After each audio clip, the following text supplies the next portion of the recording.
بحرین یلتقیان بینہما برزخ لا یبغیان فبأي آلاء ربكما تكذبان يخرج منهما اللؤلؤ والمرجان فبأي آلاء ربكما تكذبان صدق الله مولانا العظيم۔ محترم مکرم واجب الاحترام علماء کرام، حفاظ کرام، مہمانان گرامی قدر، اور آج کی اس محفل ذکر حسین کو سجانے والے جتنے بھی منتظمین ہیں، کیونکہ میں ابھی آیا ہوں اور زیادہ بات بھی نہیں ہوئی اور مجھے اب کوئی خبر نہیں کہ منتظمین میں کون کون احباب شامل ہیں۔ میں صرف محترم ماسٹر منظور حسین صاحب کو جانتا ہوں، رمضان صاحب ماشاءاللہ جن کا آپ نے تعارف کروایا، اور اس کے علاوہ پوری ان کی ٹیم ہے اس علاقے کی جنہوں نے ذکر حسین کی اس مبارک محفل کو سجایا ہے، منعقد کیا ہے۔ اللہ سے دعا گو ہوں کہ اللہ تعالیٰ فکر حسینی کی دولت سب سینوں کو عطا فرمائے۔ حسین کا ذکر اور کربلا صرف اس لیے نہیں ہے کہ بس ذکر کیا جائے، مقصد خالی ذکر کرنا نہیں ہے، مقصد یہ ہے کہ وہ ذکر فکر سے بدل جائے، وہ ذکر فکر سے بدل جائے۔ یہ مقصود ہے، یہ سبق ہے، یہ درس ہے شہادت کربلا۔ آپ ذکر کرتے ہیں، اللہ ذکر کی برکتوں سے آپ کو نوازے اور جھولیاں بھر بھر کے بھیجے، اور فکر حسینی سے آپ کے سینے روشن ہوں، اور من کی غفلتیں، من کے اندھیرے، من کی ظلمتیں دور ہوں، اور آقا علیہ الصلوۃ والسلام کی قربت اور اللہ کی قربت اسی فکر حسینی میں۔ اب چونکہ وقت بہت زیادہ ہو چکا ہے تو بغیر کسی تمہید میں جائے براہ راست میں اپنے موضوع کی طرف آتا ہوں۔ بات کی ابتدا ہم قرآن پاک کی سورہ الرحمن کی 2 آیات مقدسہ سے کرتے ہیں، جس میں اللہ نے 2 سمندروں کا، 2 دریاؤں کا ذکر کیا، اور اس میں فرمایا مرج البحرین یلتقیان، کہ ہم نے 2 سمندر بہائے، 2 سمندر بہائے، یلتقیان جو آپس میں ملے ہوئے ہیں، آپس میں ملے ہوئے ہیں، اور اس طرح ملے ہوئے ہیں کہ بینہما برزخ لا یبغیان، ان دونوں سمندروں کے درمیان ایک آڑ ہے، ایک پردہ ہے، ایک برزخ ہے، ایک آڑ ہے۔ اس کی وجہ سے یہ اپنی اپنی حدوں میں بھی رہتے ہیں اور اپنی اپنی حدوں سے تجاوز نہیں کرتے، آپس میں گڈ مڈ نہیں ہوتے، ملے ہوئے بھی ہیں اور اپنی اپنی حدوں کے اندر بھی رہتے ہیں۔ یہ 2 دریا بہا، پھر بیان کر کے فرمایا فَبِأَيِّ آلَاءِ رَبِّكُمَا تُكَذِّبَانِ، لوگو تم اللہ کی اور کون کون سی نعمتوں کو جھٹلاؤ۔ گویا 2 دریا، 2 سمندر، ان کا ملاپ، ان کی درمیان برزخ اور پردہ، یہ انسانیت کے لیے ہے۔ اس لیے بندوں سے فرمایا تم اللہ کی اور کون کون سی نعمتوں کو جھٹلاؤ۔ پھر ساتھ فرمایا یہ 2 سمندر جب آپس میں ملے تو کیا ہوا، نتیجہ کیا نکلا، رزلٹ یہ آیا یخرج منہما اللؤلؤ والمرجان، ان 2 سمندروں کے ملاپ سے ایک موتی بن کے نکلا، ایک موتی بن کے نکلا اور ایک سرخ مرجان بن کے نکلا۔ فَبِأَيِّ آلَاءِ رَبِّكُمَا تُكَذِّبَانِ، لوگو تم اللہ کی اور کون کون سی نعمتوں کو جھٹلاؤ۔ اب اس آیہ مبارکہ میں اللہ رب العزت نے 2 سمندروں کا ذکر کیا اور ان کا ملاپ، اس کا تذکرہ کیا، اور ان کے درمیان ایک برزخ آڑ پردہ ہے، اس کا ذکر کیا۔ اب ان 2 سمندروں سے مراد کیا ہے، اس کی کئی تفسیریں جو مفسرین نے بیان کی ہیں وہ موجود ہیں، وہ حق ہیں۔ بعضوں نے کہا ایک سمندر عقل کا ہے اور ایک عشق کا ہے، کسی نے کہا کہ ایک سمندر شریعت ہے اور ایک سمندر طریقت ہے، اور بعضوں نے کہا کہ ان دو سمندروں سے مراد یہ ہے کہ اگر سمندر میں آپ نگاہ ڈالیں تو بسا اوقات یہ منظر نظر آتا ہے کہ ایک سائیڈ کا پانی اس کا رنگ بھی جدا، اس کا ذائقہ بھی جدا، دوسری سائیڈ کا پانی اس کا رنگ جدا دوسرے سے اور ذائقہ بھی جدا، اور درمیان میں ایک لکیر سی نظر آتی ہے۔ بعضوں نے یہ تفسیر کی، مگر جو تفسیر ہم بیان کر رہے ہیں اس کو علامہ حجر اسقلانی نے بیان کیا، اسی طرح صاحب کتاب الدرر نے بیان کیا۔ وہ یہ ان دو سمندروں سے مراد کیا ہے؟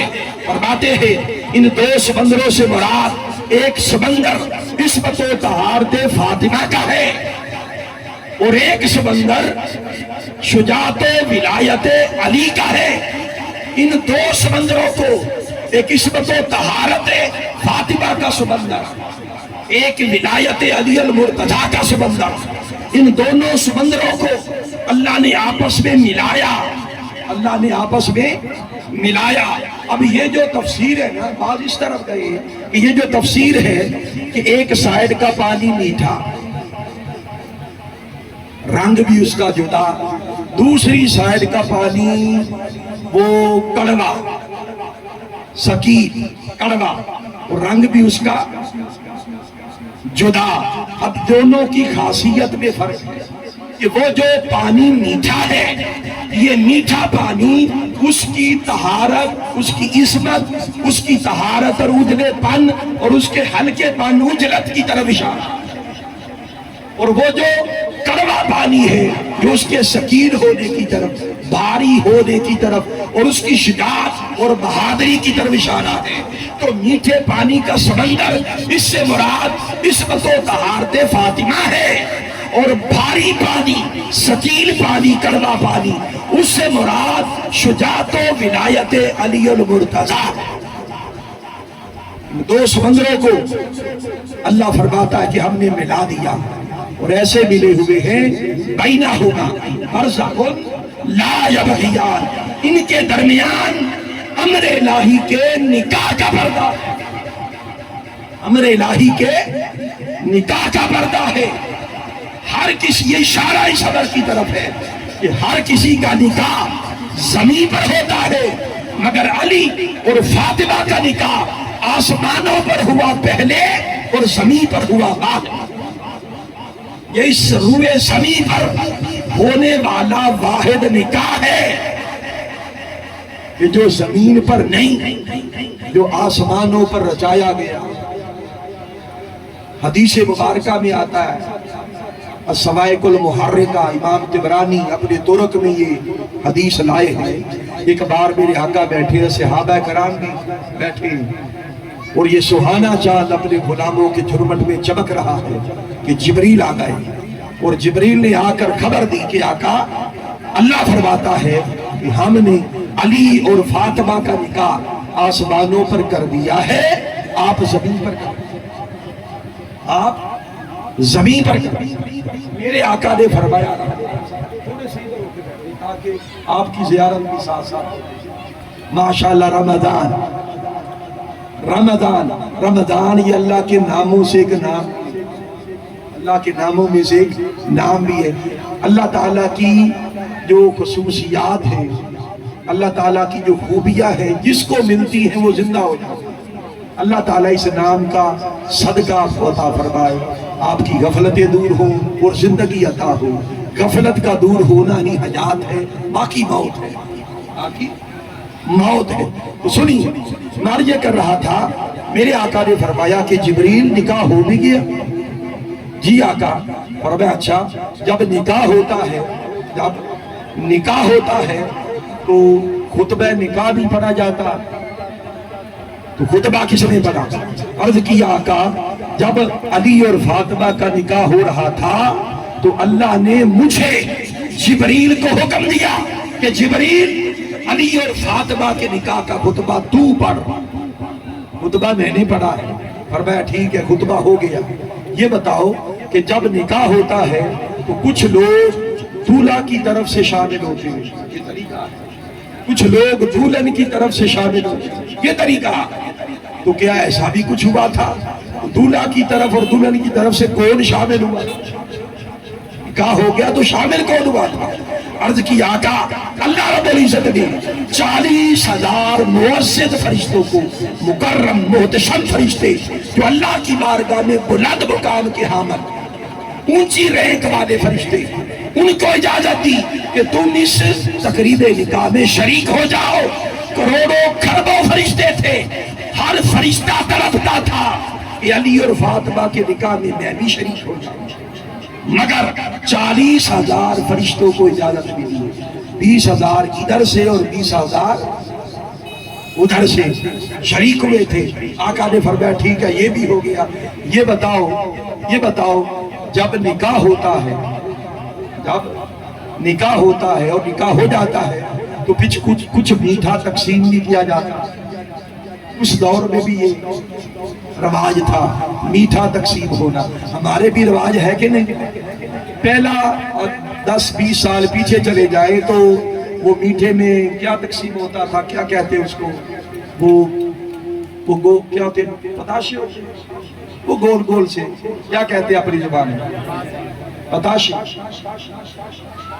وہی کہتے ہیں نا۔ اب چونکہ دور بدل گیا، اب کیا کرتے ہیں، سویٹس ڈال دیتے ہیں، چاکلیٹ ڈال دیتے ہیں، اس میں اور طرح کی سویٹس وغیرہ ڈال کے اور ملا کے مکس کر کے وہ ایک پیکٹ بنا دیتے ہیں، مقصد وہی۔ تو آقا نے فرمایا کہ جب نکاح ہو جاتا ہے تو نکاح کے شکرانے کے طور پر حاضرین میں کچھ میٹھا تقسیم کیا جاتا ہے، تو وہاں پر حاضرین میں کیا بانٹا گیا، یہاں تقسیم کیا گیا۔ عرض کیا آقا اللہ نے جنت کا جو درخت ہے شجر طوبہ، اس کو حکم دیا اس تقریب نکاح پر یاقوت اور مرجان کی بوچھار کر دو۔ ارے لوگوں، زمین پر کسی کا نکاح ہو تو زمین پر میٹھا تقسیم ہوتا ہے، اور جنت میں جب یہ نکاح ہوا آسمانوں پر تو اللہ نے یاقوت اور مرجان کی بوچھار۔ اور صرف یہی نہیں، آقا کو خبر دی گئی کہ آقا اب اللہ نے یہ طے کر لیا ہے، اپنا ارادہ ظاہر کر دیا ہے، اب قیامت تک ہر سال جب وہ دن پلٹ کر آئے گا کہ جب علی اور فاطمہ کا نکاح آسمانوں پر ہوا تھا تو ہر سال آسمانوں پر علی اور فاطمہ کے نکاح کی خوشیاں منائی جائیں، خوشیاں منائی جائیں۔ اب یہاں پر ایک بات سمجھ لیں، ایک بات سمجھے کہ علی اور فاطمہ، حسن اور حسین، ان کا مقام، ان کی عظمت کو لوگوں کبھی بھی عقل کے پیمانوں پر ناپا نہ کرو، بشری اور عقلی پیمانوں پر تولا نہ کرو، اس لیے کہ یہ سارا معاملہ زمینی معاملہ ہے ہی نہیں، یہ آسمانی۔ بھئی نکاح بھی آسمانوں پر ہوا، نکاح بھی آسمانوں پر ہوا، اور اس نکاح کے نتیجے میں جو اولاد پیدا ہوئی حسن حسین، ان کے نام بھی زمینی رکھنے کی اجازت،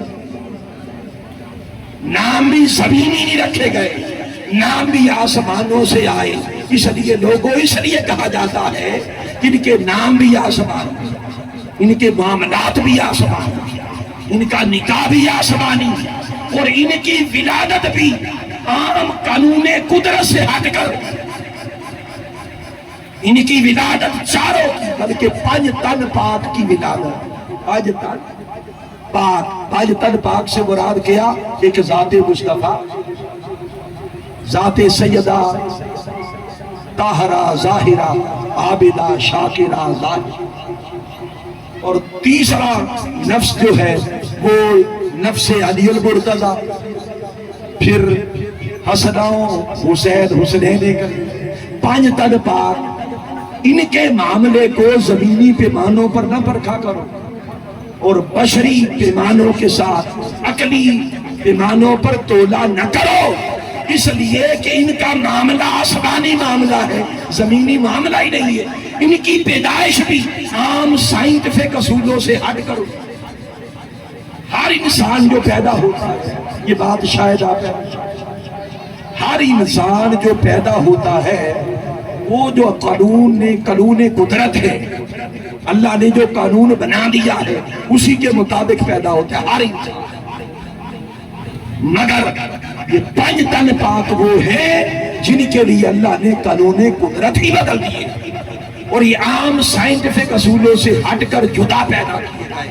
مثال کے طور پر آقا علیہ السلام جب پیدا ہوئے، بھئی بچہ جب پیٹ میں آتا ہے اور حرکت کرتا ہے، ماں کو محسوس ہوتا ہے کہ بولیے، پھر ماں کو کبھی متلی ہوتی ہے، کبھی قے آ جاتی ہے، نظام صحت درم بھرم ہو جاتا ہے، اور جب آخری مہینے 2 رہ جاتے ہیں تو ماں راتوں کو سوتی بھی نہیں، عجیب بے چینی اور پریشانی کی کیفیت ہوتی ہے، اس کی صحت کا نظام درم برم ہو جاتا ہے، کبھی مٹی کھانے کو جی کرتا ہے، کبھی کیا کھانے کو جی کرتا ہے، کبھی عجیب صحت ہوتی ہے، ایک نئے وجود کا اضافہ اسے طرح طرح کی مشکلات کا سے دوچار کر دیتا، یہ کیفیت ہوتی ہے۔ مگر جب تاجدار کائنات سیدہ آمنہ کی کوکھ میں آئے تو اول سے لے کر پیدائش تک فرماتی ہے مجھے کوئی تکلیف نہیں ہوئی، مجھ کو کوئی تکلیف نہیں ہوئی، اور اینڈ تک مجھے پتا نہ چلا کہ میں ماں بننے والی ہوں، بلکہ بشارتوں کے ذریعے سے، خوابوں کے ذریعے سے پتا چلا، دائیوں کو بھی خبر نہ ہوئی کہ کوئی پیدا ہو، یہ صرف خوابوں کے ذریعے سے، بشارتوں کے ذریعے سے خبر دی گئی کہ کوئی ہے، ان کا نام بھی بتایا پیدا ہونے والا۔ تو ان کی پیدائش جب ہوئی تو ہر کسی کی ناف کو کاٹا جاتا، بچہ پیدا ہوتا ہے نا اس کی ناف کو کاٹا جاتا ہے، جب حضور پیدا ہوئے تو ناف بریدہ پیدا ہوئی، آنکھوں میں سرما ڈالا اور سبز ریشمی جنت کا لباس پہنا ہوا ہے، جب پیدا ہوئی نور کی ایک شعاع نکلی۔ المختصر یہ کہ حضور کو عام سائنٹیفک اصولوں سے جدا پیدا کیا گیا۔ اسی طرح جب مولا علی شیر خدا کو پیدا کیا، مولا علی شیر خدا پیدا ہوئے تو اللہ کے گھر میں پیدا ہوئے، اور صرف اللہ کے گھر میں خاص بات ہے، صرف اللہ کے گھر میں نہیں، ہر محدث ہر مفسر نے کہا فی جوف الکعبہ، فی جوف الکعبہ، کعبہ کے سینٹر میں پیدا ہوئے۔ کعبہ کے سینٹر میں کیوں پیدا ہوئے؟ وجہ یہ تھی ساری کائنات کا نقشہ، روئے زمین کا نقشہ اٹھا کے دیکھیں تو پوری روئے زمین کا نقشہ اٹھائیں تو پوری زمین کا جو سینٹر ہے وہ عرب ہے۔ کیا ہے؟ عرب ہے۔ پھر عرب کا نقشہ اٹھا لیں تو عرب کا جو سینٹر ہے وہ مکہ ہے، مکہ کا نقشہ اٹھا لیں، مکہ کا سینٹر کعبہ ہے۔ اب کعبہ کو دیکھے، کعبہ کے سینٹر میں علی آیا، کعبہ کے سینٹر میں علی آیا، مطلب یہ ہے کہ علی مرکز کائنات ہے، علی مرکز کائنات ہے۔ ارے علی اس ساری کائنات کے سینٹر میں پیدا ہوا، اس ساری کائنات کا مرکز لوگوں علی ہے۔ تم اپنی نگاہوں اور دلوں کا مرکز علی کو بنا لو، اپنی روحوں کا مرکز علی کو بنا لو۔ چنانچہ سب دروازے بند کر دیے گئے، فرمایا مسجد نبوی کی طرف کھلنے والے سارے دروازے بند کر دیے جائیں، صرف 2 دروازے کھلے رہیں گے، ایک باب محمد اور ایک باب علی المرتضیٰ۔ اس لیے کہ حالت جنابت میں بعض دفعہ صحابہ کو غسل حاجت کی کیفیت ہوتی، وہ تو مسجد کے اندر دروازے کھلتے تھے تو مسجد کے اندر سے گزرنا ہوتا، اور یہ مسجد کے تقدس کے خلاف ہے، تو اللہ نے منع کر دیا کہ خبردار محبوب ان سے کہہ دو اپنے دروازے بند کر دو، مگر ایک تیرا دروازہ کھلا رہے، ایک علی کا دروازہ کھلا رہے۔ اس کا مطلب یہ ہوا حالت جنابت میں ہر کوئی ناپاک ہو جاتا ہے، علی پھر بھی پاک رہتا، علی پھر بھی پاک رہتا۔ پھر آ جائے سیدہ کائنات کی طرف، سیدہ کائنات کی طرف۔ ہر عورت یا ہر عورت ہر مہینے کچھ خاص دن ہوتے ہیں، آپ جانتے ہیں خاص دن ہوتے ہیں جب اس کی نمازیں چھوٹ جاتی ہیں، جس کو ماہواری کہتے ہیں، ایسے ہی ہے نا؟ 3 دن سے لے کر 10 دن تک یہ عرصہ، یہ مطلب کہ پیریڈ ہوتا ہے، اس کی نمازیں چھوٹ جاتی ہیں، یعنی اس میں نماز کے قریب نہیں جا سکتی، نماز کے قریب نہیں جا سکتی، قرآن کو چھو نہیں سکتی، مگر سجدہ کائنات وہ ہے لوگوں ان کی نماز کبھی نہیں چھوڑتی، اور وہ جو قانون قدرت ہے ہر بالغ عورت ہر مہینے کچھ دن نماز کے قریب نہیں جاتی، ان پر ایسا ایک لمحہ بھی،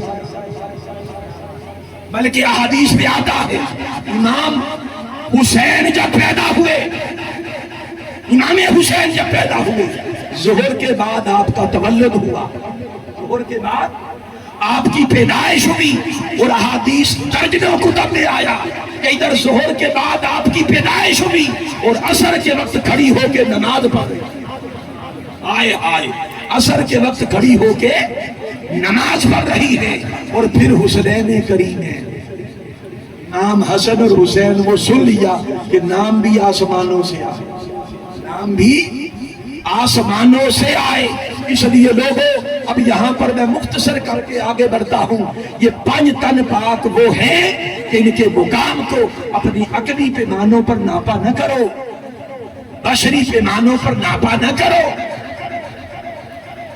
آپ دیکھتے ہیں نا سونار ہوتا ہے نا، سونار، سونے کا کام کرنے والا کسی صاحب، اس کے پاس ایک ترازو ہوتا ہے، ہوتا ہے نا ترازو، تو وہ ترازو کتنا سا ہوتا ہے؟ چھوٹا سا ترازو، اس پر تلتا کیا ہے؟ سونا، کس وزن میں؟ بولیے، رتی باشوں میں، تولوں کے حساب سے، تولے کے حسابوں سے، حساب سے تلتا ہے نا۔ اب اگر کوئی مولوی، خشک مولوی ضد کر جائے کہ جی صاحب کہ نہیں میں منو ٹنوں کا وزن بھی اسی پر کروں گا بس، تو کیا اس کی بات مان دی جائے گی؟ بولیے، آپ کہیں گے مولوی صاحب کی ہو گیا،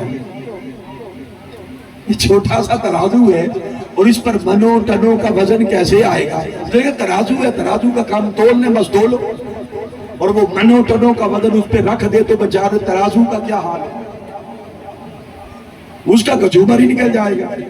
اب میری بات سمجھے، یہ بات سمجھ لیں، یہ ساری کائنات اول سے لے کر آخر تک، شرق سے لے کر غرب تک، زمین کے نیچے زمین کے اوپر، یہ جو ساری کائنات ہے اس کو اللہ فرماتا ہے قلیل۔ یہ کیا ہے؟ قلیل ہے۔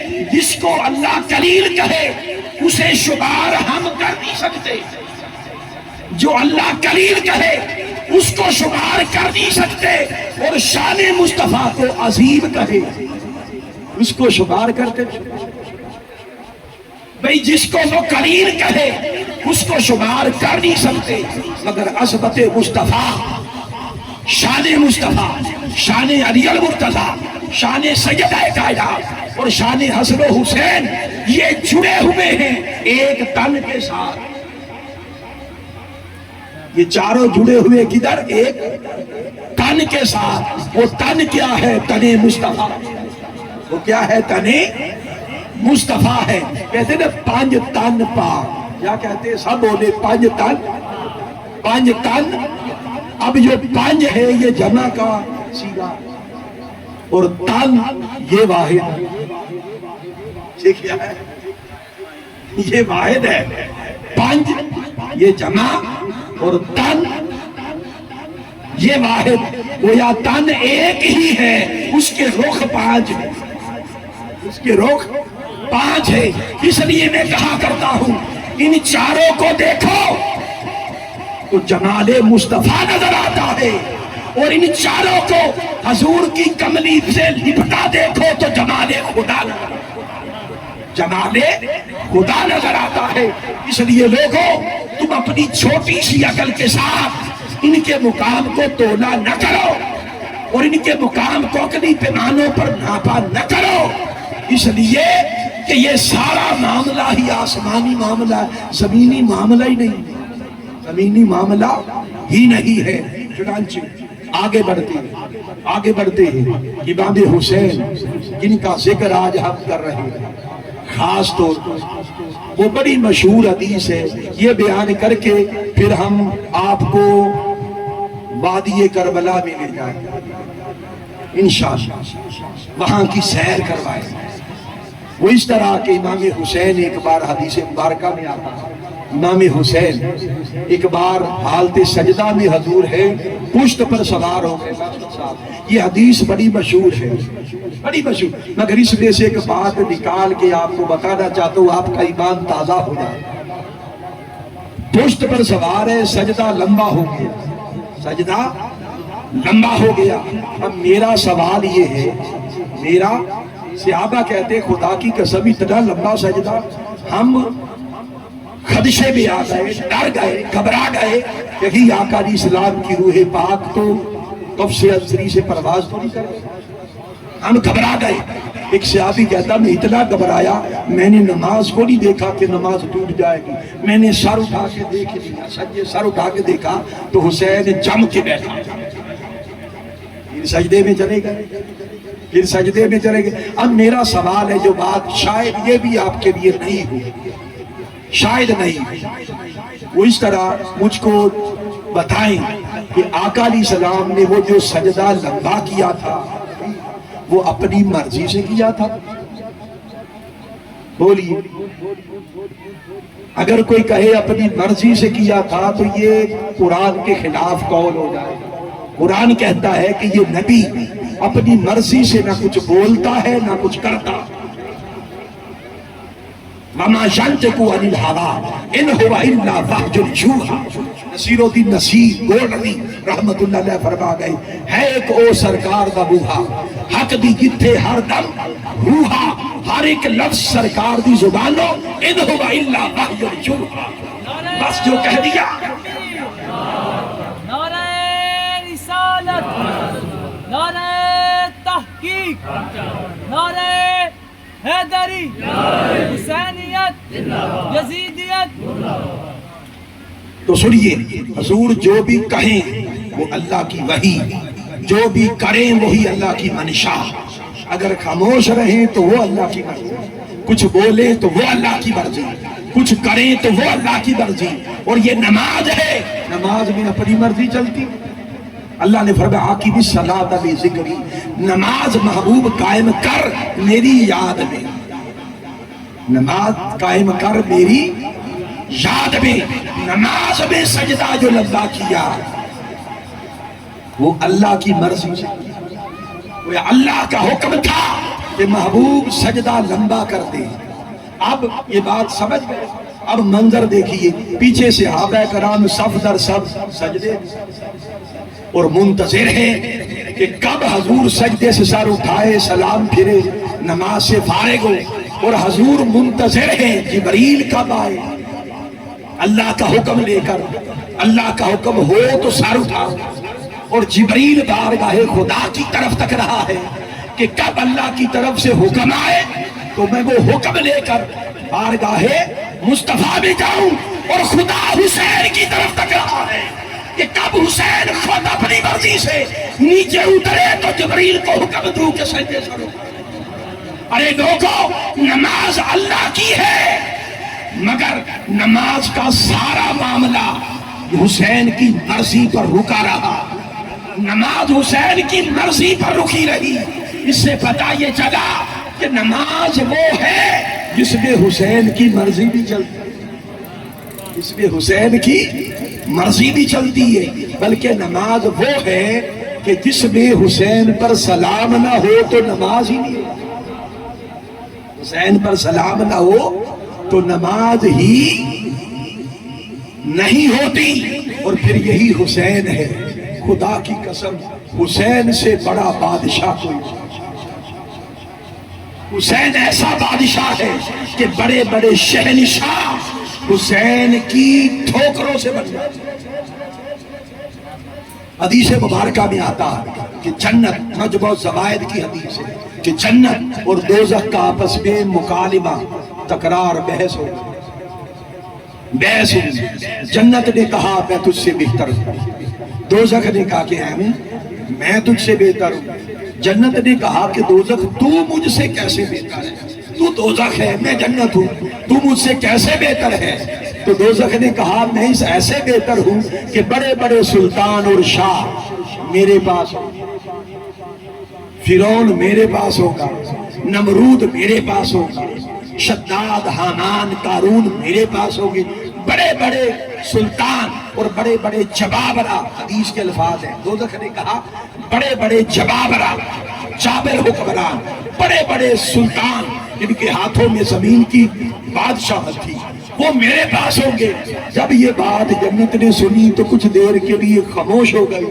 جب جنت کو خاموش دیکھا رب تعالیٰ نے تو جنت کی طرف وحی فرمائی، جنت کی طرف وحی فرمائی اور فرمایا جنت تو خاموش نہ رہ، چپ کیوں کر گئی، اس کو جواب دے۔ مولا کیا جواب دوں؟ اللہ نے جواب سجھا دیا، جواب بتا دیا۔ جنت نے کہا اے دوزخ سن کیا ہوا، اگر تیرے پاس بڑے بڑے جبابرہ ہیں، بڑے بڑے شاہ ہیں، بڑے بڑے شہنشاہ ہیں تو کیا ہوا، اس سے تیری بدبختی میں ہی اضافہ ہوگا، بدبختی میں اضافہ ہوگا۔ جنت نے کہا کہ دوزخ سن، میری عزت کے لیے، میری کرامت کے لیے، میری عظمت کے لیے ایک حسین ہی کافی ہے، حسین میری طرف ہے۔ جب دوزخ نے یہ بات سنی وہ لاجواب ہو گئی اور وہ جنت تھی وہ دلہن کی طرح شرما گئی، دلہن کی طرح شرما گئی۔ اس لیے میں نے کہا کہ لوگوں حسین سے بڑا شہنشاہ کوئی نہیں، حسین وہ ہے جس کے قدموں میں تاجدار رہتے ہیں، جس کے قدموں میں شہنشاہ رہتے ہیں۔ ارے حسین کی جنگ اقتدار کے لیے نہیں تھی، تخت کے لیے نہیں تھی، ارے تخت کیا حسین کے ساتھ، ساری کائنات کا مالک حسین، حسین ہے۔ اب یہاں پر میں جانا تو ادھر چاہتا تھا مگر فضا کا واقعہ یاد آ گیا، اجازت ہے بولی؟ فضا کا نام آپ نے سنا ہوا ہے، فضا، اس کا اصل نام فضا نہیں تھا ماسٹر صاحب، اس کا نام تھا میمونہ۔ کیا نام تھا؟ میمونہ حبشی نسل تھی، رنگ کالا، ہونٹ موٹے بڑے بڑے ہونٹ، جس طرح ہوتے بدنام چھوٹی، جس طرح حبشی لوگ ہوتے، اور یہ باندھی بھی نہیں تھی۔ یہ حبشہ کے ایک قبیلے میں ایک اس کا شعبہ تھا، اس کی ملکہ تھی، اور سلیمان فارسی رضی اللہ تعالیٰ انہی کی نسل سے تھے، حضور کے غلام، اور یہ ملکہ تھی ملکہ، مگر اس کی ایک باندھی تھی، اس ملکہ کی وہ روز کس سے سناتی تھی عرب کے سیدوں کے کہ علی ایسا، فاطمہ ایسا، حسن اور حسین ایسا، زینب ایسا۔ وہ عرب میں مدینہ کے سیدوں کے قصے روز سنتی تھی، اس کو محبت ہو گئی، اس کو لگن ہو گئی، وہ روز بلاتی اچھا اور کچھ سناؤ اور کچھ بتاؤ، وہ محبت میں گرفتار ہو گئی، اور اتنی محبت بڑھی میمونہ کے دل میں آل رسول، اتنی محبت بڑھی اس نے اپنے بیٹوں کو بلوایا اور اپنے بیٹوں سے کہنے لگی کہ میرے بیٹوں میں نے فیصلہ کر لیا ہے، اب میں بقیہ ساری زندگی تخت کو چھوڑ کے باندھی بن کے گزاروں گی۔ بیٹے حیران رہ گئے کہ آپ ملکہ ہے، باندھی بننا چاہتی، کس کی باندھی بنیں گی؟ فرمایا مدینہ کے سیدوں کی باندھی بننا چاہتی۔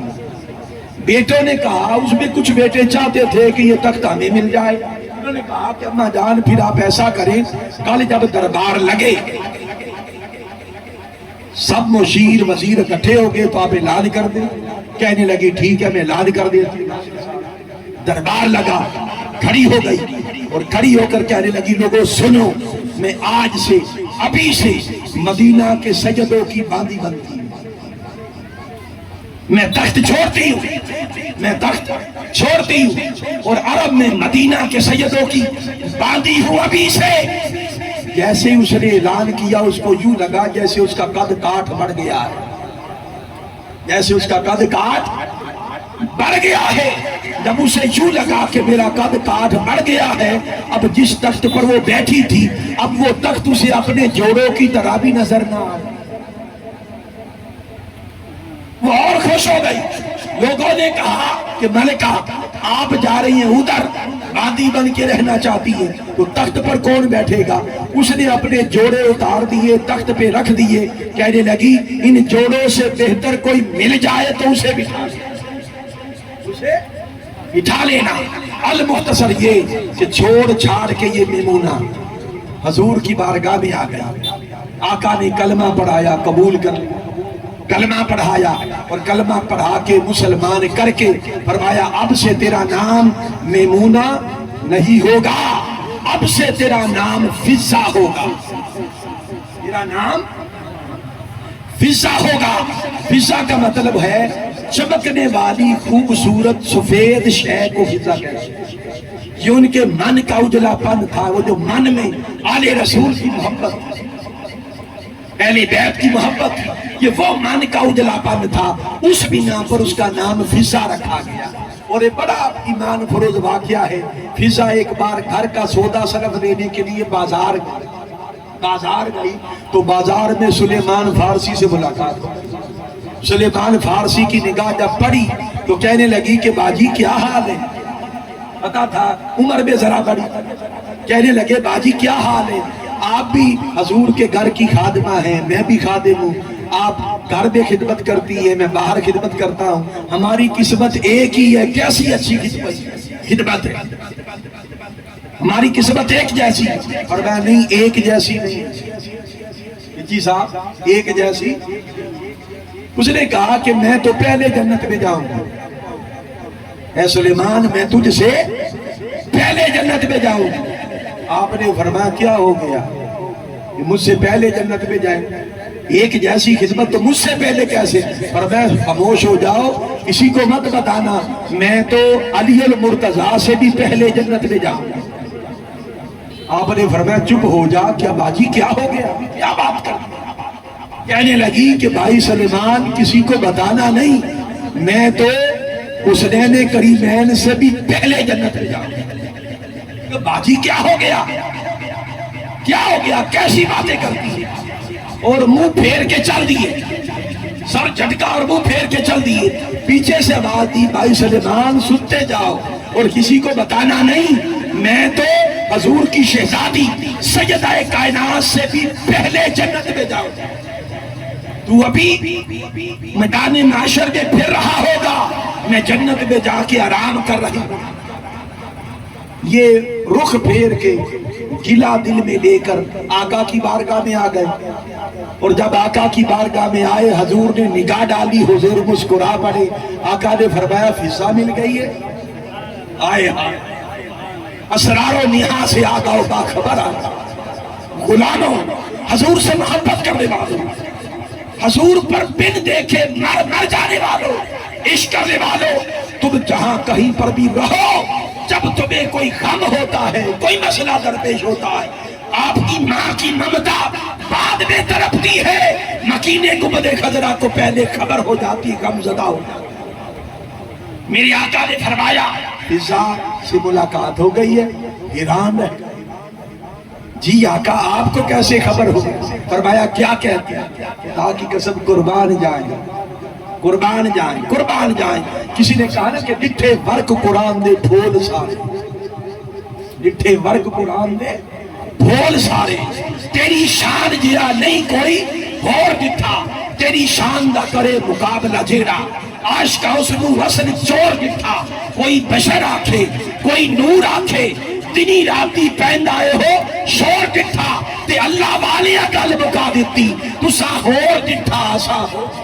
نعرہ تکبیر، نعرہ رسالت، نعرہ تحقیق، نعرہ حیدری۔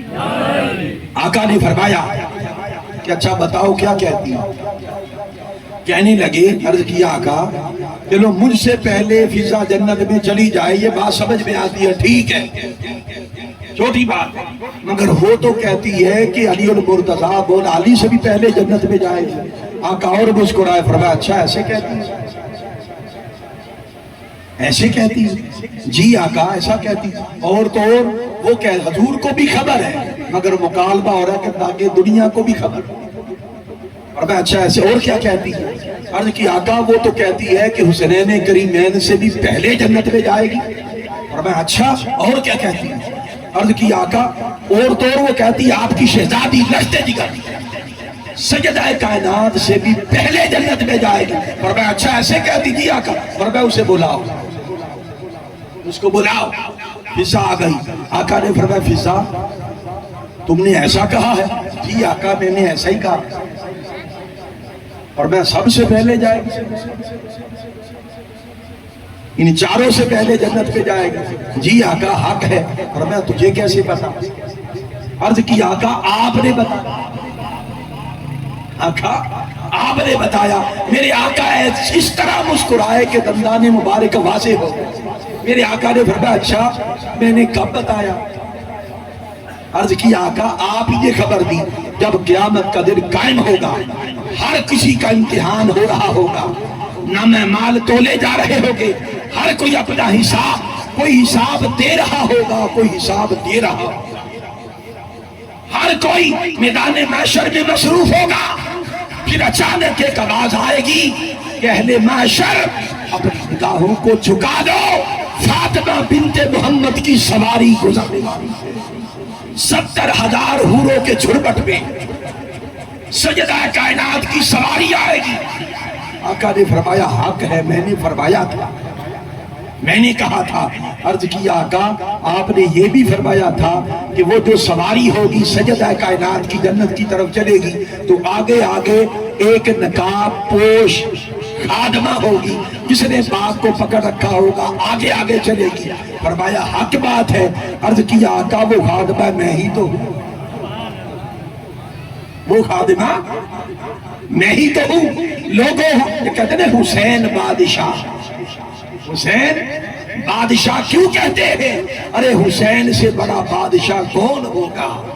حسین سے بڑا بادشاہ کون ہوگا کہ امت کے اندھیروں کو بجھانے کے لیے اور امت کے اندھیروں کو دور کرنے کے لیے اور اجالوں میں بدلنے کے لیے اپنا وجود اور اپنے خانوادے کا وجود ماچس کی تیلی کی طرح جلا لیا اور امت کے بجھتے ہوئے چراغوں کو روشنی عطا کر دی۔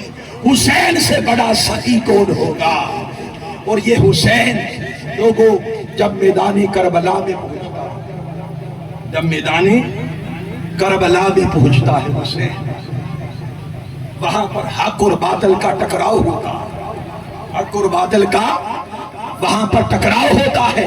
مجھ کو حکم ہوا کہ شہادت کے بعد کے کچھ واقعات بیان کروں، چلو اب میں اس کو ایڈ کر لیتا ہوں۔ ایک ایک کر کے سب شہید ہوتے چلے گئے، ایک ایک کر کے سب شہید ہوتے چلے گئے، بلکہ ان ظالموں نے آل رسول کے ایک ایک فرد کو چن چن کے مارا اور قتل کیا۔ کیوں؟ وجہ یہ تھی کہ وہ روئے زمین سے آل رسول کا نام و نشان ختم کرنا چاہتے تھے، روئے زمین سے آقا کی خاندان کی نشانیاں، نسل مصطفیٰ کو مٹانا چاہتے تھے۔ ان بدبختوں کو یہ خبر نہیں تھی کہ آل رسول قرآن سے جڑے ہیں، قرآن آل رسول سے جڑا ہے۔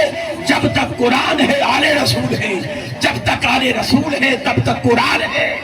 آل رسول اور قرآن آپس میں یوں جڑے ہیں، قیامت تک جڑے رہیں گے۔ آقا نے فرمایا حوض کوثر پر بھی اکٹھے میرے پاس آئے، چنانچہ لوگوں شہادتیں ہو گئی، شہادتیں ہو گئی، شہادتیں ہو گئی۔ اب یہاں سے کردار شروع ہوا بی بی زینب کا، ان کا کردار شروع ہوا بی بی زینب کا۔ ان کا نام کیا ہے؟ زینب۔ ابھی آپ نے غور کیا زینب کا معنی کیا؟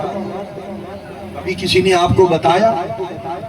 زینب کا معنی سنیے، زین اب کہتے ہیں باپ، زین کہتے ہیں زینت، زین کا معنی زینت، زین اب یعنی بابا کی زینت، بابا کی زینت، ارے ہر باپ کی زینت بیٹا ہوتا ہے، علی کی زینت سیدہ زینب ہے، سیدہ زینب ہے۔ اس لیے یہ نام زینب جو تھا نہ علی نے رکھا نہ میرے مصطفیٰ نے رکھا، یہ نام خود رب ذوالجلال، یہ نام خود رب ذوالجلال نے رکھا۔ اور یہ زینب، اب ان کا کردار سے جب سب مرد شہید ہو گئے اور ایک عابد بیمار تھا اور اسے چلا بھی نہیں جاتا تھا، یہ قدرت تھی اللہ کی طرف سے، ان کی حفاظت کا سبا تھا، کھڑے بھی نہیں ہوا جاتا، مگر شہادت کے بعد جب فیصلہ ہو گیا کہ ان کو قتل نہیں کیا جائے گا تو کچھ دنوں بعد ٹھیک ہو گیا، بس یہ حفاظت کا سبا تھا۔ اب سالار بنی بی بی زینب، سالار کون بنی بی بی زینب، اسی وقت کے لیے انہیں چنا گیا تھا، اسی وقت کے لیے انہیں منتخب کیا گیا تھا۔ اب سالار بن گئی بی بی زینب، اور ادھر وصر کا وقت جب آیا فرمایا کھڑی ہو جاؤ، رو دو نہیں، کھڑی ہو جاؤ، وصر کی نماز کا وقت ہوا جاؤ۔ نماز قائم ہو گئی، شام کے سائے ڈھل گئے، شام کے سائے ڈھل گئے، وہ رات انہوں نے وہیں پر آرام کیا، صبح دمشق کی طرف اس لوٹے پوٹے قافلے کو لے کر چل پڑے، اور نشانی کے طور پر انعام لینے کے لیے ان ظالموں نے ابن زیاد سے انعام لینے کے لیے اور یزید سے انعام لینے کے لیے امام حسین کا سر مبارک نیزے پر چڑھا دیا اور آگے آگے لے کر چل پڑے۔ کتابوں میں آتا ہے کہ جب چلے جا رہے تھے اور بار بار سر حسین سامنے آتا تھا تو بی بی سکینہ، وہ معصوم ننھی سکینہ، جب بار بار نگاہ پڑتی تھی بابا کے چہرے پر تو چیخ نکل جاتی تھی، وہ بابا عزیز بلند روتی تھی، اور وہ جو قافلے والے تھے وہ یزیدی بدبخت وہ بار بار ڈانٹتے تھے، وہ بار بار ڈانٹتے تھے، بار بار ڈانٹ، خبردار خاموش ہو جا، خاموش ہو جا، مگر اس کی چیخ نکل جاتی تھی۔ ایک بدبخت نے جب دیکھا کہ سب سوئے ہوئے ہیں اور وہ بچی رو رہی ہے، وہ بچی، اس کے مختلف ایک واقعہ بھی ہے مگر میں اس کو لے رہا ہوں، میں اس کو لے رہا ہوں۔ اس بدبخت نے بازو سے پکڑ کر کھینچا، آپ کجاوے سے نیچے گر پڑی، کجاوے سے نیچے گر پڑی۔ جب نیچے گری تو قافلہ گزر گیا، دور دور تک دیکھا قافلے کا نام و نشان نہیں۔ جب سکینہ قافلے سے بچھڑ گئی، ادھر سر حسین جو بندہ آگے آگے لے کر چل رہا تھا وہ زمین پر آ گیا، وہ سر کو اٹھائے، سر اتنا بھاری ہو گیا وہ اٹھتا نہیں، وہ اٹھتا نہیں۔ یہ اذان ہو رہی، اب سنیے، سر حسین اٹھتا نہیں ہے، اٹھتا نہیں ہے۔ دوسرا بندہ آیا، 3 4 5 اکٹھے ہو گئے، وہ سب مل کے اٹھائے، سر حسین اٹھتا نہیں۔ اطلاع دی گئی کجاووں پر موجود بیویوں کو، امام زین العابدین کو اطلاع دی گئی کہ یہ معاملہ ہو گیا ہے۔ فرمایا اچھا یہ معاملہ ہو گیا ہے، فرمایا پھپھو جان ذرا گنتی تو کرو، ہم میں سے کوئی پیچھے تو نہیں رہ گیا۔ بابا کا سر زمین پر ہے اور اٹھ نہیں رہا، کوئی رہ تو نہیں گیا، سب کا نام پکارا، سب نے کہا لبائی۔ لوگوں جب سکینہ کا نام لیا، سکینہ، مگر کوئی جواب نہ آیا، پھپھو زینب تڑپ گئی اور اوپر سے چھلانگ لگا دی اور پیچھے دوڑ پڑی۔ سکینہ، سکینہ پیچھے دوڑی، دوڑتی چلی گئی۔ جب آگے ساؤ میں دیکھا کہ کوئی پردے دار خاتون ہے، اس کا چہرہ دوسری طرف ہے اور وہ لوریاں دے رہی ہے، لوریاں دے رہی ہے۔ جب قریب جا کے دیکھا تو وہ بی بی سکینہ کو اپنی گود میں بٹھائے ہوئے ہیں۔ آپ نے فرمایا کہ بی بی خدا تیرا بھلا کرے، میرے بھائی حسین نے میری ذمہ داری لگائی تھی کہ میں اس کی حفاظت کروں، تو نے اس کو سنبھالا، یتیموں کو سنبھالا، اللہ تمہیں اس کا اجر دے گا۔ تو ہے کون؟ جب پردہ اٹھا تو فرمایا بیٹی میں تیری اللہ ہوں، سیدہ کائنات۔ تو گو یہ قافلہ چلتا رہا، چلتے چلتے جب شام کے بازار میں پہنچا، یہ قافلہ شام کے بازار میں، وہاں پر عید کا سما ہے، وہاں پر جشن منائے جا رہے ہیں۔ بدبختوں کو یہ بتایا گیا اور بدبختوں نے بتایا کہ ایک باغی گروہ تھا، بغاوت کو کچل دیا گیا ہے، اور یہ باغیوں کی بیویاں ہیں جو آ رہی ہیں قیدی بن کر، وہ جشن منا رہے تھے، جشن منا رہے تھے۔ ادھر مقدس بیویوں کا قافلہ گزرا، مقدس بیویوں کا قافلہ گزرا، ادھر ایک تابعی ہے مشہور، حضرت سہل تابعی ہے، ان کو خبر تھی کہ یہ آل رسول ہیں، آپ لوگوں کو منع کرتے تھے کہ خبردار یہ حضور کی آل کی بیویاں ہیں، مقدس بیویاں، جو جو سنتا وہ خاموش ہو جاتا کہ ان کے ساتھ ایسا سلوک ہوا، ان کے ساتھ۔ وہ آگے آئے سیدہ زینب کے پاس اور آ کر کہا السلام علیکم یا اہل البیت۔ ان کے ساتھ ان کا ایک دوست تھا جو یہودی تھا، یہودی بلکہ عیسائی تھا، وہ عیسائی دوست بھی ساتھ تھا، وہ بھی آ گیا۔ آپ نے کہا السلام علیکم یا اہل البیت۔ سیدہ زینب نے فرمایا، سیدہ زینب نے کہ بھائی تو کون ہے؟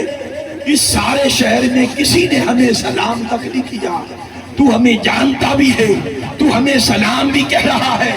وہ کہنے لگا کہ سیدہ خدا کی قسم میں آپ کے گھرانے کی عظمت سے واقف ہوں، مگر کیا کروں حکمران ظالم، میں کچھ نہیں کر سکتا، میرے لائق کوئی خدمت ہو مجھے بتا دے، میں وہ کروں گا جو میرے پاس میں ہوگا۔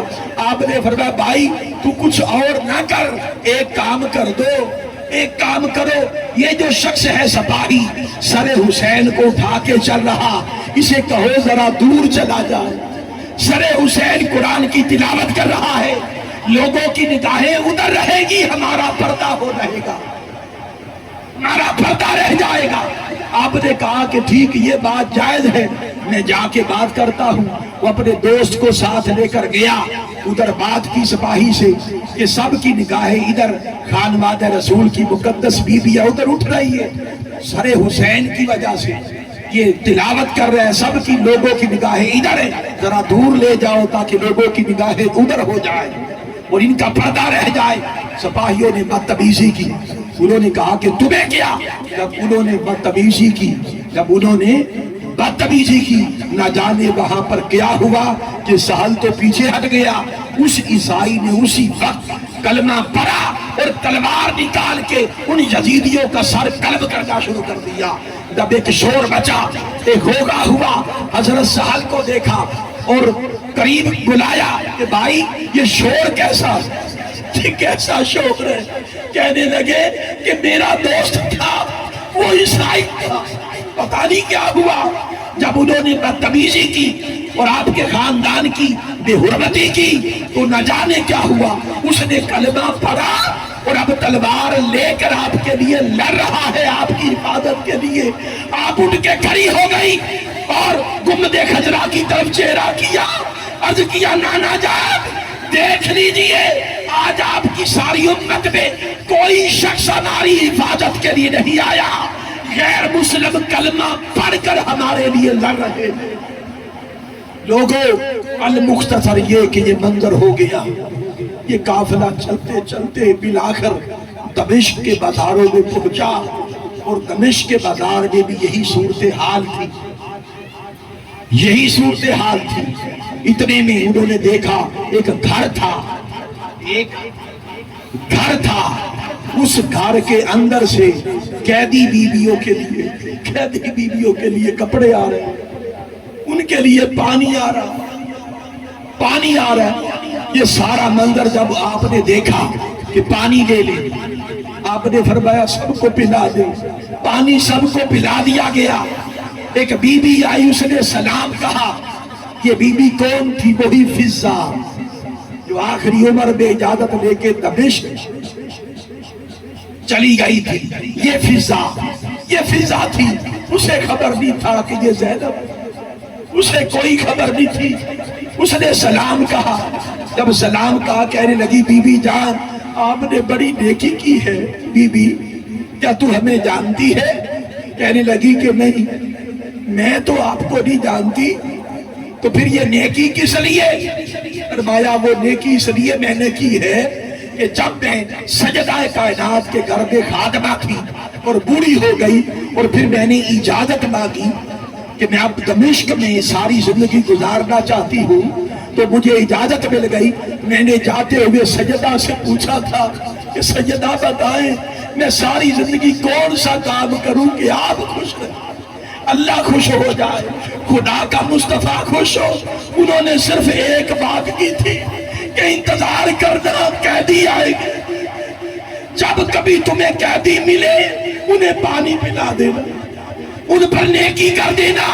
میں تو انتظار کر رہی تھی کہ کب قیدی آئیں گے، میں ان پر نیکی کروں گی، اور آج مجھے موقع مل گیا سجدہ کی اس حکم پر عمل کرنے کا۔ آپ خاموش ہو گئی اور بی بی کو دعا دی، کہنے لگی کہ بی بی تیری کوئی خواہش ہے تو بتا دو، تیری کوئی خواہش ہے تو بتا دو تاکہ تیری وہ خواہش پوری ہو جائے۔ ہم اللہ کے حضور دعا کریں گے، اللہ ہماری دعا ٹالتا نہیں ہے، اللہ وہ ہماری دعا قبول کرے گا۔ تمہاری خواہش کیا ہے؟ اس بوڑھی کی آنکھوں میں آنسو آ گئے، اس نے رو کر کہا کہ بیٹی اب تو کوئی خواہش نہیں، سب کچھ دیکھ لیا، اب تو صرف ایک ہی خواہش۔ جب سجدہ کے پاس تھی وہاں پر ایک حسن تھا، ایک حسین تھا، ایک نورانی چہرے والی شہزادی زینب ہوا کرتی تھی۔ حسن کے بارے میں پتا چلا کہ وہ شہید ہو گئے، اب حسین ہے اور زینب ہے، بس ایک ہی خواہش ہے کہ اللہ کی منظوری ہوئی تو ایک بار بس آنکھوں سے زینب کو دیکھ لوں، حسین کو دیکھ لوں۔ جب یہ خواہش کا اظہار کیا آپ کھڑی ہو گئی، نقاب اٹھایا، فرمایا بی بی دیکھ لو تمہاری دعا قبول ہو گئی، یہ تیرے سامنے زینب کھڑی ہے، وہ جو نیزے پر سر ہے وہ حسین کا ہے۔ لوگوں چلتے چلتے یہ قافلہ، یہ چلتے چلتے قافلہ یزید کے دربار میں پہنچا۔ اس کے بعد میں پھر اجازت چاہوں، یزید کے دربار میں پہنچا یہ قافلہ۔ یزید بڑا خوش تھا، یزید بڑا خوش تھا، اور جو فضا تھی اس کو خبر ہو گئی تھی کہ آل رسول کی مقدس بیویاں جب خبر ہو گئی تو وہ پہلے چل کر دربار میں پہنچ گئی، سامنے موجود، وہ بھی بیٹھی ہے، وہ بھی ادھر موجود ہے۔ اب یہاں پر یزید نے کہا کہاں ہے حسین کی بہن، کہاں ہے حسین کی بیٹیاں، حسین کی بیٹیاں کدھر ہے؟ سجدہ زینب آگے ہو گئی کہ خبردار حسین کی بیٹیوں کا نام اپنی زبان ناپاک سے مت لے۔ اس نے کہا کہ اللہ نے ہمیں عزت دی اور تم لوگوں کو ذلیل کر دیا۔ جب یہ بات ہوئی آپ جلال میں آ کر کھڑی ہو گئی بی بی زینب، اور یہ زینب کون ہے؟ کسی نے کہا کہ دین باطل کے لیے ایک پہیلی زینب، دین باطل کے لیے ایک پہیلی زینب، پنج تن پاک کی گود میں آغوش میں کھیلی زینب۔ 72 شہداء تھے، 72 شہداء تھے کربلا میں، مگر کوفہ و شام الٹ آئی اکیلی زینب۔ نعرہ تکبیر، نعرہ رسالت، نعرہ تحقیق، نعرہ لوگوں جب اس نے کہا کہ اللہ نے ہمیں عزت دی ہے اور تم ذلیل ہو گئے ہو، تب کھڑی ہو گئی اور وہ خطبہ ارشاد فرمایا، خدا کی قسم راوی کہتے ہیں جب زینب کھڑی ہوئی اور خطاب کیا، جو آواز بلند ہوتی چلی گئی، خدا کی قسم ہر طرف سجدہ جاری ہوتا چلا گیا۔ وہ جو اونٹ کے چلنے کی آواز تھی، کجاووں کی آوازیں سب تھم گئی، آوازیں بند ہو گئی، زینب کا خطبہ شروع ہوا۔ جو آپ کی آواز بلند ہوتی چلی گئی، وہاں پر حضور کے ایک نابینا صحابی بیٹھے تھے، وہ سات شخص جو بیٹھا تھا اس کے گھٹنوں پر ہاتھ مار کر کہنے لگے، لگتا ہے دربار میں علی آ گئے ہیں۔ اور کسی عاشق نے کہا کہ جبریل کے لہجے میں کوئی بول رہا ہو، جیسے جبریل کے لہجے میں کوئی بول رہا ہو جیسے، اور حکمت کے گوہر کھول رہا ہو جیسے۔ دربار دمشق میں زینب کا خطاب، دربار دمشق میں زینب کا، بولیے زینب کا خطاب، منبر پر علی بول رہا ہو جیسے۔ یہ انداز تھا، آواز بلند ہوتی چلی گئی، فرمایا بدبخت، ہر آنے والا لمحہ تجھے خبر ہوگی، خبر ہوگی، خبر ہوگی، ہر لمحہ بتائے گا عزت کن کو ملی، ذلیل کون ہوا۔ ہماری عزت کی بات کرتا ہے، ہماری عزت پوچھنی ہو تو خشک کٹھلیوں سے پوچھو، سبھی سے پوچھو، حشرات الارض سے پوچھو۔ اور ایک روایت یہ ہے کہ ہر شے جو کھانے والی ہے، کوئی میٹھی ہوتی، کوئی کڑوی ہوتی، کوئی میٹھی اور کوئی کڑوی ہوتی ہے۔ اللہ تعالیٰ نے آل رسول کی محبت کو جب زمین پر اتارا، جس نے فوراً قبول کر لیا، ہر وہ شے میٹھی ہو گئی، ہر وہ شے میٹھی ہو گئی، اور جس نے فوری طور پر ایکسیپٹ نہ کیا، وہ یا پھیکی ہو گئی یا کڑوی ہو گئی۔ اس لیے لوگوں جانا کرو، جو ایمان میں میٹھا ہوگا آل رسول کا ادب کرے گا۔ جب آل رسول کا نام ہو تو پتہ چل جائے گا کون میٹھا ہے کون کڑوا، کون میٹھا ہے کون کڑوا ہے، بولیوں سے پتہ چل جائے گا۔ جس کی بولی میٹھی ہو، آل رسول کا ذکر کرے، میٹھا میٹھا بولے، سندر سندر بولے، محبت میں بولے، ادب میں بولے، تو سمجھ لو صاحب ایمان ہے۔ اور جو جب بھی بولے وہ عجیب طرح کی بولی بولے، کیوں ویسے ویسے اس طرح کی بولیاں بولے اور محبت کی بولی نہ بولے، تو سمجھ لو یہ وہ بدبخت ہے جو آل رسول کی محبت سے خالی ہے۔ اب اینڈ پر میں میسج دیتا ہوں کہ لوگوں، آل رسول کی محبت ہی ایمان ہے، اور حسین کی محبت ہی ایمان ہے۔ اگر چاہتے ہو اس پرفتن دور میں تمہارے ایمان کی حفاظت ہو جائے تو اس کا طریقہ صرف یہ ہے کہ آل رسول سے جڑو۔ جو جتنا آل رسول سے قریب رہے گا، محبت میں، حب میں، اطاعت میں، جو ان کے قریب رہے گا وہ وقت کے فتنوں سے بچا رہے گا، ان کا ایمان اور دین سلامت رہے گا۔ اور جو ان سے دور ہوگا اس کا دین بھی خراب، اس کا ایمان بھی لٹ جائے گا، اور وقت کے فتنوں کا شکار ہو کر وہ تباہ و برباد ہو جائے گا۔ طریقے منہاج القرآن کا میسج صرف یہ ہے کہ آؤ ایمان کے راستے پر چلو، منافقت اور گمراہی کے راستے کو چھوڑ دو۔ ایمان کا راستہ حب علی کا راستہ ہے، حب آل محمد کا راستہ ہے۔ اللہ سب کو یہ راستہ اپنانے کی توفیق عطا فرمائے۔ اور محترم محمد رمضان صاحب، محترم ماسٹر منظور حسین صاحب اور ان کی ساری ٹیم، میں ان کو مبارکباد پیش کرتا ہوں کہ اللہ تعالیٰ ان کی ساوی سعی و کاوش کو اپنی بارگاہ میں قبول فرمائے، اور سب کا سینہ مدینہ ہو، کوئی خالی ہاتھ لوٹ کے نہ جائے۔ ہر کسی کا سینہ حضور کی محبت سے، حضور کی آل کی محبت سے، حضور صحابہ کی محبت سے لبریز ہو جائے، اور ہر کسی کو حضور کی محبت کی خیرات ملے، در رسول کی محبت کی خیرات ملے۔ وما علینا الا البلاغ۔